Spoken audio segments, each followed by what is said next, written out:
자, 여러분 안녕하세요. 밥초입니다. 7월 9일 밥초이 강의 시작해 보도록 하겠습니다. 네. 지난주에 제가 이 주제로 강의를 했었죠. 네, 지수의 바닥은 다음 주 기대해 보자. 예, 이렇게 얘기를 말씀을 드렸어요.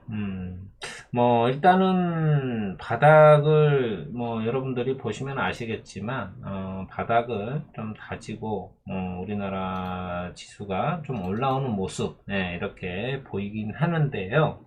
예, 제가 이제 여러분들한테 말씀드린 거 원칙대로 꼭 하시기 바랍니다. 지수가 됐든 종목이 됐든 간에, 바닥에서 21선 아래에서, 지수가 올라오면, 추세만 봐라. 라고 제가 이제 여러 번 말씀을 드리고 싶은 거고요. 지금 어떻게 보면 이런 모습일 수도 있어요. 지금 자리가 딱 한 이 정도 자리가 될 수 있다라고 제가 얘기를 드리고 싶어요. 이 정도. 예전에 이런 자리들처럼 이런 모양이, 그래서 바닥을, 이렇게 다시 추세만 봐라 라고 얘기를 했죠. 추세가 20선 추세가 하락이니 다시 지수는 내려오고 그 다음에 20선을 옆으로 행보를 시키면서 우상향으로 돌리는 모습을 보실 수 있을 겁니다. 자, 여기서도 마찬가지 그런 모습을 나타낼 수 있어요. 자, 이게 이제 여러분들이 잘 이제 경험을 하고 느끼셔야 될 거고요. 예. 자, 미국 지수부터 간단히 좀 한번 볼게요. 예, 미국 지수 한번 볼게요. 밤사이에 미국 지수는 혼조세였어요. 예. 고용지표가 좀 좋게 나왔었거든요. 고용지표가 비농업 일자리가 예상치가 25만 개였는데 37만 2천 개로 이렇게 많이 나왔어요. 그러다가 이제 증가를 해서 어느 정도 좀 상승이 나오다가 상승폭을 좀 반납을 했거든요. 상승폭을 좀 반납을 했는데, 자, 일단은 이게 이제 반납을 한 이유가, FOMC에서 이제 자이언트 스텝 금리를 인상을 할 수 있다. 애틀랜타 연준, 의장도, 인상을, 얘기를 했고, 인상에 동의한다. 이런 식으로 얘기를 했죠.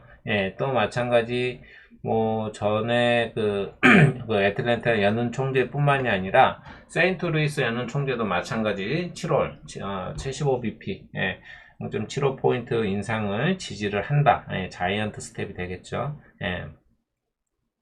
이렇게 인상을 언급해서 국채 금리라든지 이렇게 좀 상승이 나오다 보니 하락이라기보다 상승폭을 어느 정도 반납을 하고 그래도 혼조세로 마감을 했다라는 게 왜냐면 어제 우리가 장중에 어느 정도 시장이 그래도 흐름이 좋았는데 일본 전 아베 총리가 피습으로 인해서 사망을 했죠.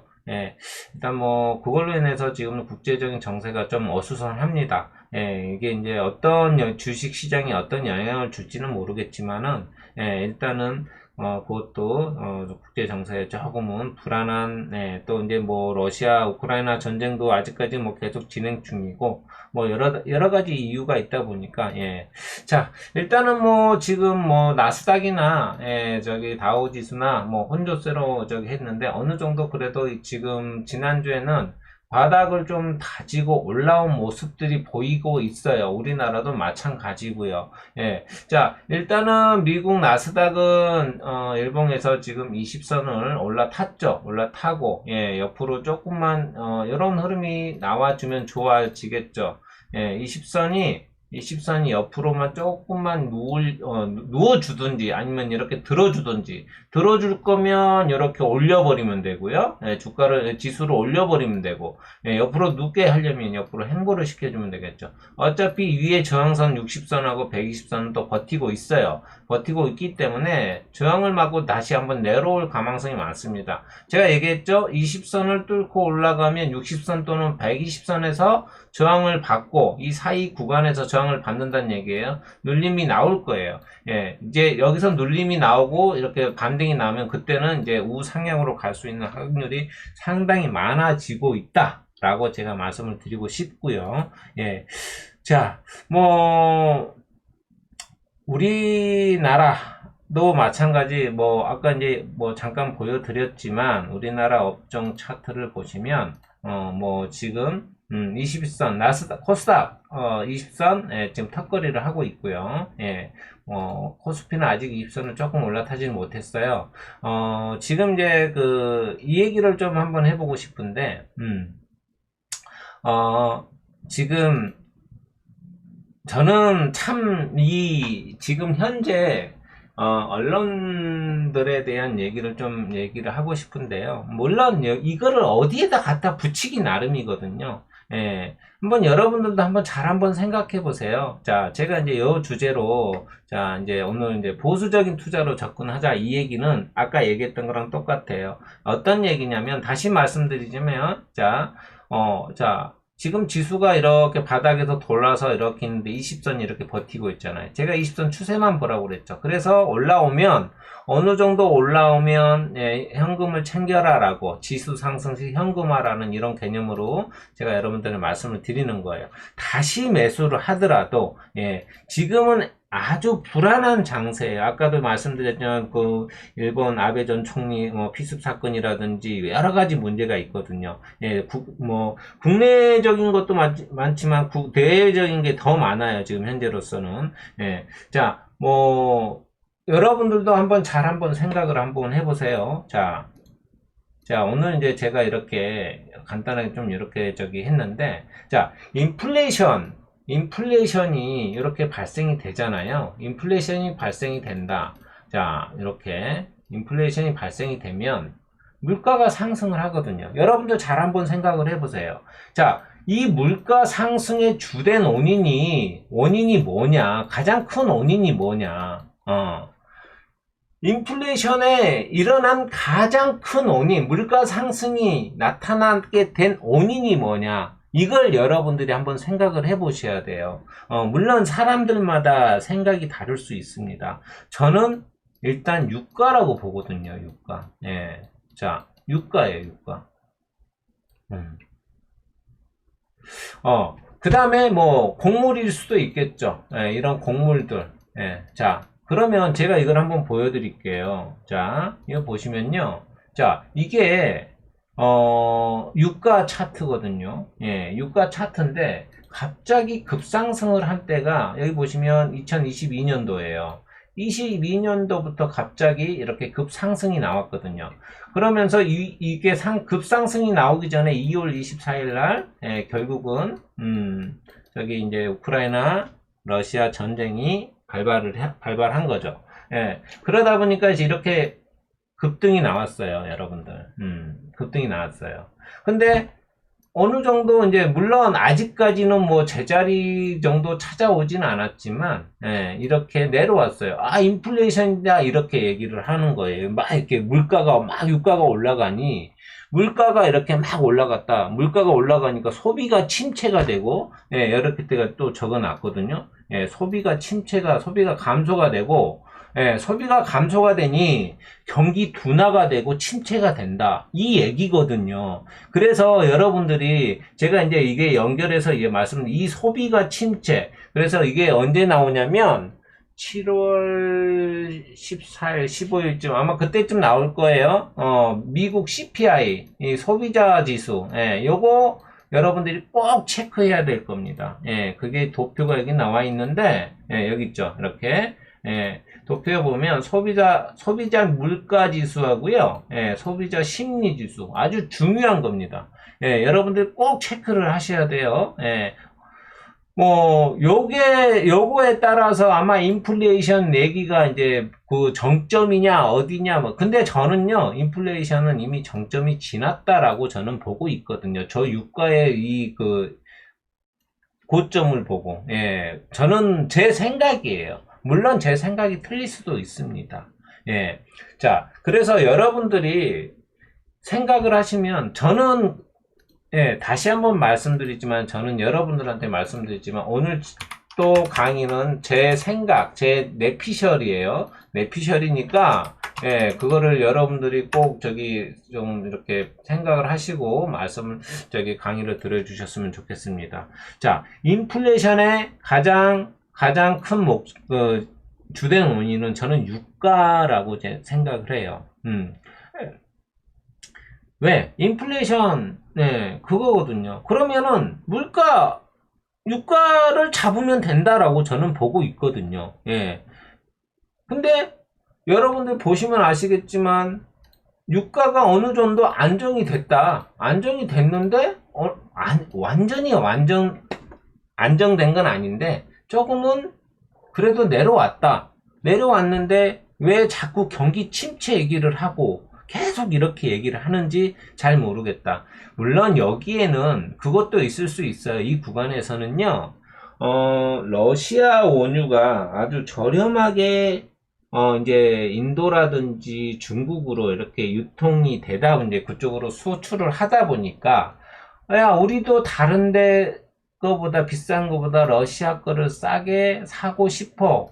이렇게 얘기를 하다 보니 다른 데서도 이런 원유를 가격을 인하를 했을 수도 있어요. 예. 그러다 보니 이렇게 내려왔을 수도 있습니다. 예. 자, 그래서 근데 저는 유가가 이렇게 우리나라를 예를 들어서 한번 설명을 드려볼게요. 예, 자, 여러분들이 지금 가장 피부로 느끼는 게 기름값이에요, 기름값. 예. 근데 이렇게 오르니까 그냥 반영이에요. 그쵸? 예. 시장에서 그냥 실시간으로 반영되다시피 하고 있어요. 그죠? 계속 오르잖아요. 예, 휘발유보다 이제 경유가 더 비싸잖아요. 그죠? 그런데 이렇게 내려오면은 안 해줘요. 안 내려와요, 가격이. 그냥 계속 그대로 있다라는 거예요. 예, 정제 마진이 엄청나게 정제하는 비용이 엄청나게 올랐다. 라고 밖에 얘기를 안 해요. 예, 근데 유가는 내려왔는데, 예. 그렇게만 얘기를 해요. 그러면 저는 그렇거든요. 우리나라도 마찬가지. 우리나라도 유가가 엄청 올랐어요. 유가가 엄청 올랐단 말이에요. 그러면 여러분들 뭐 그런 얘기 들으셨죠? 정부에서 그런 기름값으로 해서 정제 마진을 좀 이렇게 너무 엄청나게 많이 본 업체들에서 뭐 어느 정도를 뭐 이렇게 해수를 한다 뭐 이렇게 뭐 이런 얘기도 들렸어요. 근데 이거는 국민들한테 피부에 와닿는 얘기가 아니에요. 이거 회수해서 뭐 국민들한테 나눠줄 거예요? 아니잖아요. 가격이 내려왔으면 실시간으로 니네도 내려라. 유류세 인하는 어차피 한정적인 거예요. 그렇잖아요. 그러면 가격 올릴 때 올렸으면 내려왔으면 내려라 이거예요. 같이 내려야지. 정부에서 이것만 컨트롤 해줘도요, 물가는 어느 정도 잡혀요. 예, 저는 그렇게 생각을 합니다, 여러분들.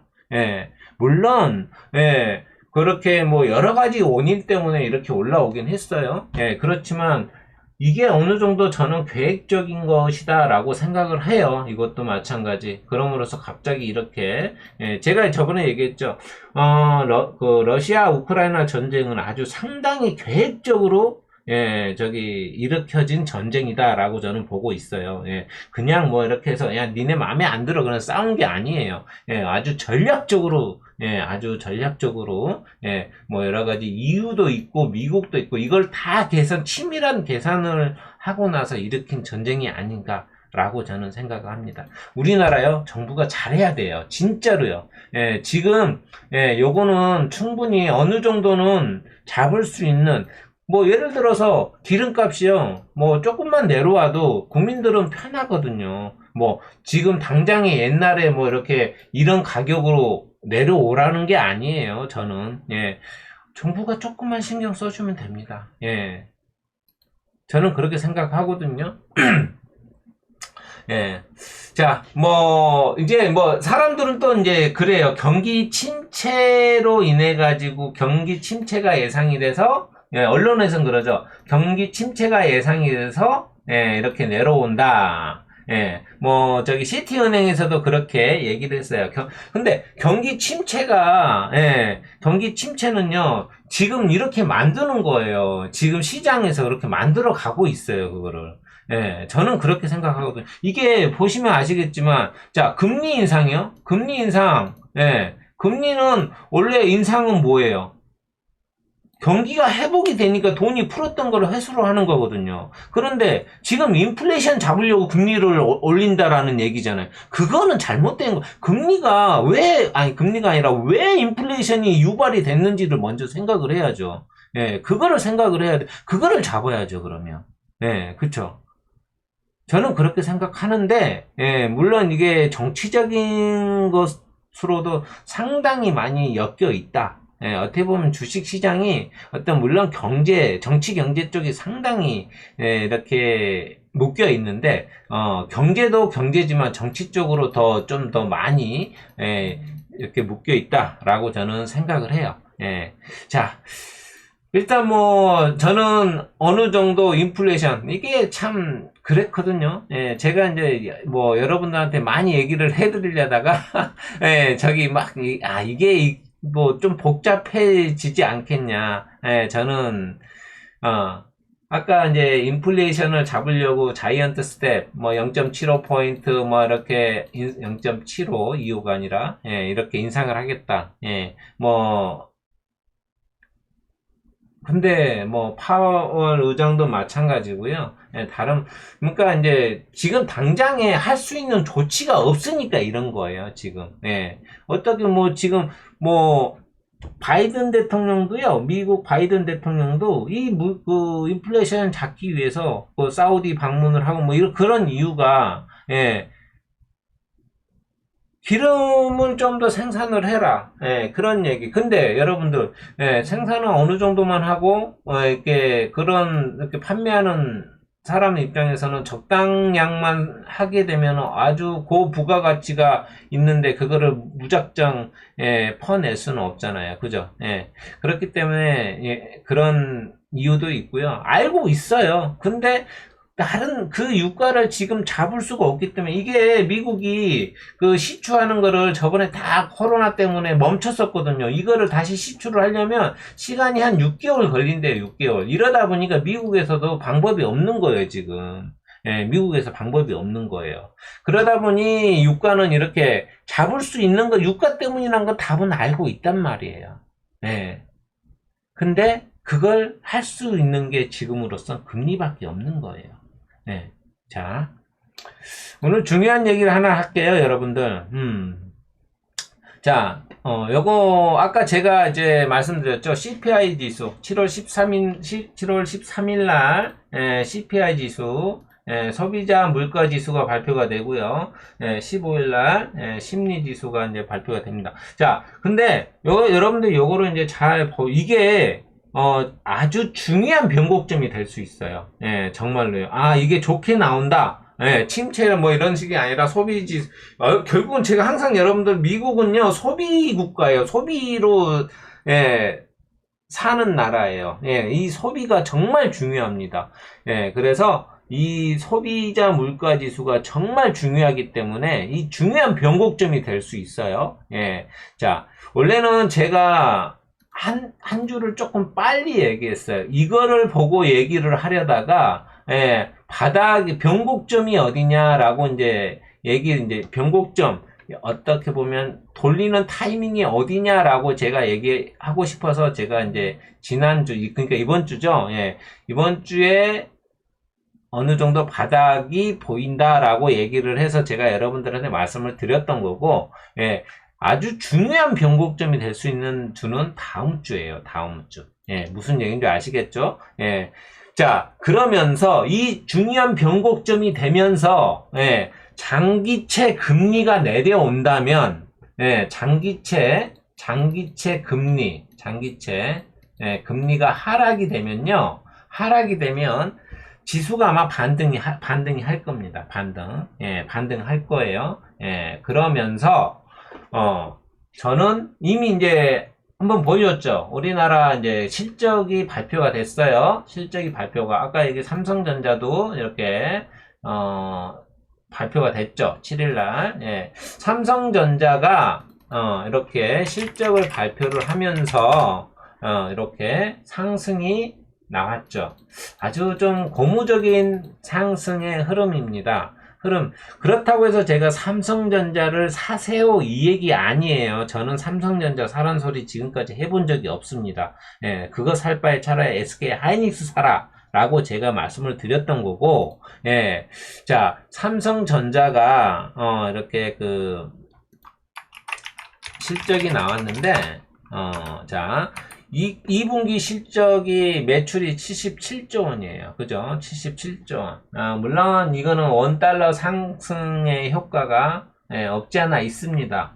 상당히 이제 뭐 수출한 대금 이렇게 뭐 받고 뭐 이런 영향들도 없지 않아 있겠죠.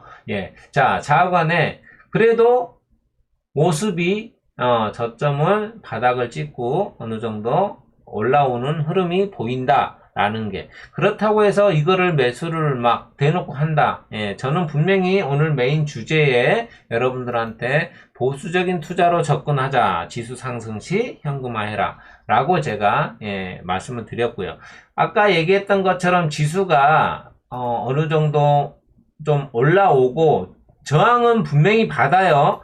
60선하고 120선이 위에서 기다리고 있기 때문에 올라간다고 하더라도 눌림 저항을 받고 내려올 수밖에 없어요. 이때는 무조건 올라가면 이런 모습으로 올라가면 현금을 챙기시고 이렇게 바닥을 다시 한번 짝꿍댕이 모양이나 쌍바닥을 내주는 모습에서 여러분들이 그때 매수를 들어가시면 됩니다. 아시겠죠? 자, 이러면서 이렇게 지수가 오르죠. 이렇게 오르고, 아마 대형 기술주와 바이오주, 이번에 좀 바이오 쪽으로, 특히 SK 바이오 사이언스 이쪽에, 좀 상당히 매수세가 들어온 게 좀, 긍정적이에요. 지금 이제 이게 긍정적입니다. 어차피, 저는 이게 여러분들이 보시면 아시겠지만 이번에 휴마시스라든지 또 수젠텍 이런 종목들이 급등이 좀 나왔죠. 매수세가 들어오고 조금 코로나 확진자들이 다시 좀 늘어나고 있다라고 얘기를 해서 이런 진단 키트 쪽, 이런 쪽으로 좀 이렇게 늘어나고 있어요. 그렇다고 해서 여러분들 예상을 해가지고, 진단 키트 쪽 이렇게 들어왔다고 해가지고 막 무조건 사면 안 돼요.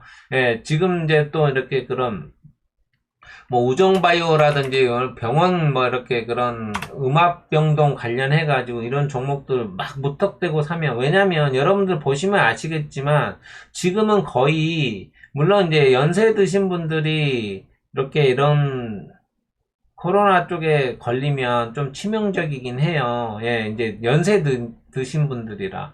그러다 보니까 이제 물론 이게 안 간다라는 얘기가 아니라 갈 수도 있겠죠.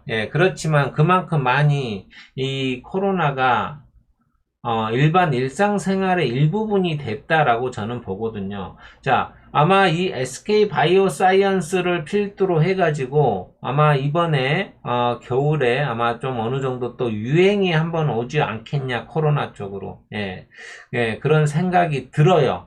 그러면 왜냐면 여름에는 바이러스 활동이 되게 미비하거든요. 그렇기 때문에 겨울이 다가오면 아마 확진자가 조금 더 늘어나면서 정부에서 대유행이 또 예상이 된다 이렇게 얘기를 하고 있는데 일단은 그렇습니다.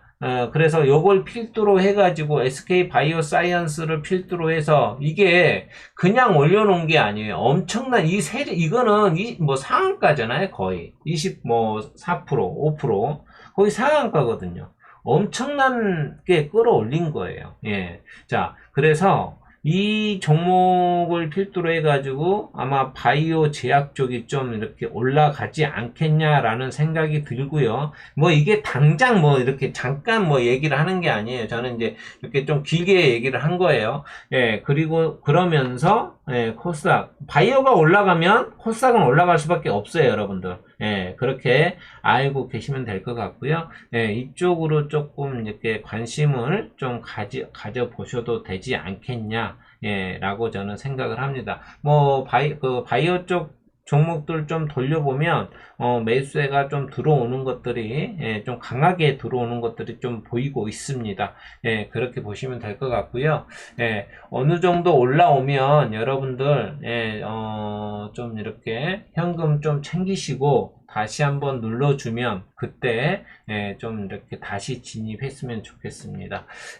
뭐 공격적인 투자보다는 지금은 보수적인, 물론 여기에서 뭐 더 올라간다라고 판단을 해가지고 그런 공격적인 투자를 하신 분들이 나중에 올라가면 더 큰 수익이 낼 수 있어요. 낼 수 있는데 어차피 그거는 하이 리스크 하이 리턴입니다. 그만큼 고위험이 고수익을 내주는 거고요. 또 마찬가지 고위험이 큰 손실을 낼 수 있는 겁니다. 그렇기 때문에 그거는 뭐 본인들이 대응을 하셔야 되는 거고요. 아마 우리나라도 이제 금통위가 14일날 열리는데 아마 기준금리는 불가피하게 인상이 될 것 같습니다. 정부에서 좀 이렇게 좀 강하게 좀 물가 상승을 억제하는데 좀 기여를 해줬으면 좋겠고요. 자, 어찌됐든 간에 전쟁이 나지 않는 한은 시장은 돌아갑니다. 뭐 지금은 시장이 그냥 뭐 메이저 세력들이 그냥 방치를 한다라고 밖에 보질 않아요. 예를 들어서 요거 하나만 보고 마무리 할게요. 하나의 예입니다. 자, 현대사료입니다. 자, 현대사료 이렇게 급등을 했잖아요. 급등을 했어요. 이렇게 급등을 했는데, 자, 이제 액면 분할하고 뭐 여러 가지 해서 이렇게 했는데, 지금까지 요거 보시면 이렇게 지금 이렇게 움직임이 없어요. 이거는 그냥 방치거든요. 이것도 아니고 저것도 아니고. 다른 종목들도 마찬가지. 그런 종목들이 많아요. 다음 주에는 뭐 이제 이렇게 세력들이 방치를 많이 하니까, 움직임이 없다라는 거예요. 뭐 하락을 하든 상승을 하든 해야 되는데 방치를 하니까 움직임이 없어요. 뭐 다음 주에는 여러분들한테 어떤 거를 좀 얘기를 해볼까 지금 고민을 하고 있는데요.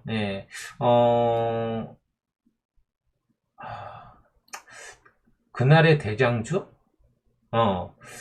근데 요즘 시장에서 단타를 하는 거는 정말로 그냥 살짝 올라가면 매도하고 챙겨야 되는 그런 시장들이 많거든요. 너무 어렵다 보니까 원래는 이제 그날 대장주를 잡자, 대장주를 찾아라 뭐 이런 식으로 해가지고 공부를 좀 한번 해보려고 했는데 이게 어떻게 보면 안 맞을 수도 있겠다라는 생각이 들어요. 이제 그래서 조금 고민을 하고 있는데 근데 이게 꼭 단타만이 아니라 마찬가지로 스윙을 하시는 분들한테도 도움이 될 수 있겠다라는 생각이 들어서 고민을 하고 있는데 그건 뭐 다음 주에 제가 결정을 하도록 하고요.